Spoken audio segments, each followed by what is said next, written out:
السلام عليكم ورحمة الله تعالى وبركاته. أهلا بكم مشاهدينا الكرام في هذا الفيديو الجديد حول المنتخب الوطني المغربي بطبيعة الحال، واللقاء أمام المنتخب الزامبي كأس إفريقيا للأمم. لقاء سيكون لقاء كبير صراحة بين المنتخب الوطني المغربي ومنتخب زامبيا.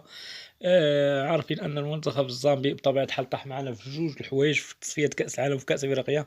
حنا نتحدثوا على كأس إفريقيا الآن، والتشكيلة المثالية ديال المنتخب الوطني المغربي لمواجهة زامبيا بطبيعة الحال. التشكيله اللي تقدر تكون مثاليه بطبيعه الحال ديال المنتخب الوطني المغربي لمواجهه زامبيا. من حيث مرمى 10 لاعبين، 11 لاعب بطبيعه الحال، 4 المدافعين، 3 الوسط، وكذلك 3 ديال الهجوم. وخارج كراكي كيلعب ب 4-1 4-1، كيلعب ب4 المدافعين اضافه للارتكاز، اضافه للربعه اخرين، واضافه للمهاجم اللي هو راس حربه بطبيعه الحال الاغلبيه كيكون يوسف النصيري لاعب اشبيليه. اشبيليه اسباني صحيح. اذا التشكيله المثاليه ديال المنتخب الوطني المغربي لمواجهه المنتخب الزامبي، مواجهه كبيره غتكون بطرفين بطبيعه الحال بين المنتخب الوطني المغربي والمنتخب الزامبي. اذا نتكلموا على ياسين بونو حارس الهلال السعودي، من الحراس الكبار بطبيعه الحال ديال المنتخب الوطني المغربي، حارس في المستوى الكبير، حارس صراحه بقيمه كبيره، وفي المستوى الكبير صراحه ياسين بونو حارس كبير، حارس ديال المنتخب الوطني المغربي، حارس اللي كان في البطوله المغربيه والبطوله الاسبانيه، والان ذهب الى الهلال السعودي بطبيعه الحال، وكنظن يعطي العطاء الغزير مع فريق الهلال السعودي. اذا من الحراس الكبار في العالم بطبيعه الحال باسره. غنمشيو للخط الدفاعي، نبداو بغانم سايس لاعب الشباب السعودي بدوره ينتقل في هذه الانتقالات الصيفيه، وغنشوفوا العدد اللاعبين 11 لاعب لعبوا في احتمال مع زامبيا، شحال د لاعب انتقلوا في هذه الانتقالات الصيفيه. اذا قلنا ياسين بونو انتقل من اسبانيا السعوديه. سايس انتقل من عمل جوج انتقالات، هو انتقل من تركيا لقطر، ومن قطر من السعوديه. اذا جوج لاعبين اللي انتقلوا في هذا الصيف بطبيعه الحال، من اصل جوج اللي جاوا في الصوره بطبيعه الحال. ياسين بونو تكوين مغربي، وغالب سايس تكوين فرنسي بطبيعه الحال، وعنده 33 عام، وهو عميد المنتخب الوطني المغربي. نمشيو لنايف اكرد لاعب ويست هام الانجليزي اللي كان قريب من اتحاد جده السعودي، ولكن ما بغاش في الاخير، بقى في انجلترا ولم ينتقل. نايف اكرد كيبقى واحد الاسم اللي هو نموذجي بطبيعه الحال في المنتخب الوطني المغربي، اسم كبير صراحه، 27 عام، من خيرات اللاعبين اللي عند النخبه الوطنيه وعند المنتخب الوطني المغربي، من افضل مدافعي العالم بطبيعه الحال. نايف اكرد لاعب واعر بزاف، لاعب صراحة من خيرة اللاعبين اللي عند المنتخب الوطني المغربي، لاعب من أبرز اللاعبين صراحة. نايف أكرد. الظهير الأيمن أشرف حكيمي، لاعب باريس سان جيرمان الفرنسي اللي ما انتقلش، اللي الموسم الثالث الآن دخل في باريس غيبقى مع باريس سان جيرمان بطبيعة الحال. لاعب اللي انتقلوا الزملاء ديالو، كان نيمار اللي مشى للهلال السعودي، كميسي مشى لأمريكا، كراموس إشبيليا، بيراتي مشى لقطر، وبزاف ديال إذا قلت هاد اللاعب هادو. أشرف حكيمي بقى مستقر في فريق باريس سان جيرمان الفرنسي. لاعب اللي مخرج الريال مدريد بطبيعة الحال، لاعب جيد. أشرف حكيمي لاعب من أفضل لاعبي العالم بطبيعة الحال. أشرف حكيمي. ناصر مزراوي ظهير أيسر ديال المنتخب الوطني، صحيح كيلعب كظهير أيمن في البايرن ميونخ الألماني، ولكن في المنتخب كيلعب كظهير أيسر، ودخل في مستوى في الموسم رقم جوج ديالو في البايرن ميونخ. إذا لم ينتقل، إذا هاد بين حراسة المرمى وخط الدفاع جوج من اصل خمسه اللي انتقلوا، اكرد والحكيمي ومزراوي ما انتقلوش، فقط سايس وبونو هما اللي يقدروا ينتقلوا بطبيعه الحال، وبجوج بهم مساهم السعوديه، هما لاعبين اساسيين في المنتخب الوطني المغربي بطبيعه الحال، واخا الذهاب ديالهم السعوديه. الان سالينا حراسه المرمى، سالينا خط الدفاع، غنمشيو لخط وسط الميدان.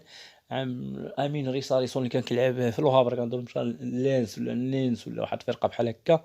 اذا اللاعب ثالث كينتقل. امين ريساريسون كنظن عنده 21 سنه، ولاعب ارتكاز في وسط الميدان، ممكن يكون الخليفه ديال الكوتش، لا عفوا اللاعب المرابط، ممكن انا مرابط بقى كيغيب على بزاف ديال المواجهات. الان امين ريشارلسون اللي كان ممكن يختار المنتخب الامريكي او المنتخب الفرنسي، ولكن هو اختار بحب كنظن هو المنتخب المغربي بطبيعه الحال، واصلا اعتزاز له انه يلعب المنتخب المغربي. هناك امين حارث لاعب اولمبيك مارسيليا اللي بقى مستقر فريق مارسيليا بطبيعه الحال. وامين حارس راه من اللاعبين الجيدين ديال المنتخب الوطني المغربي، ممكن يكون.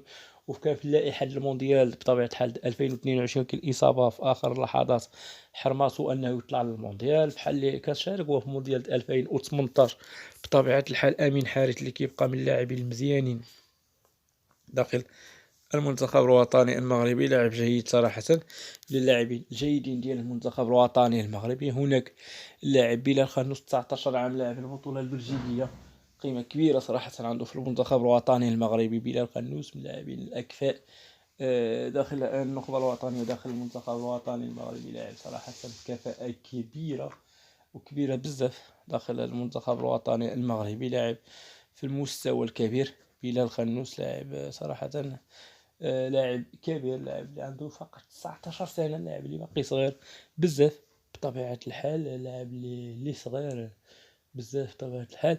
هناك لاعب أمين عدلي، لاعب باير ليفركوزن الألماني، من اللاعبين الرائعين داخل المنظومة وداخل المنتخب الوطني المغربي. لاعب صراحة من الطراز.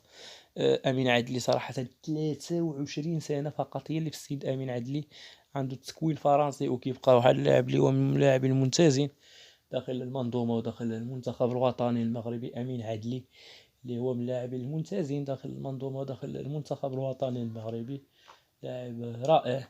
أمين عدلي بطبيعة الحال لاعبين مزيانين. هناك سفيان الرحيمي، تكوين مغربي، لاعب العين الإماراتي، اللاعب الأكفأ داخل المنتخب، ممكن يكون داخل المنتخب الوطني، واخا الركراكي كنظن باقي ما عندوش واحد الثقة كبيرة في اللاعب سفيان الرحيمي، لأنه فقط عيط له مرة واحدة كانت في لائحة شوتنبرغ 2022 قبل كأس العالم.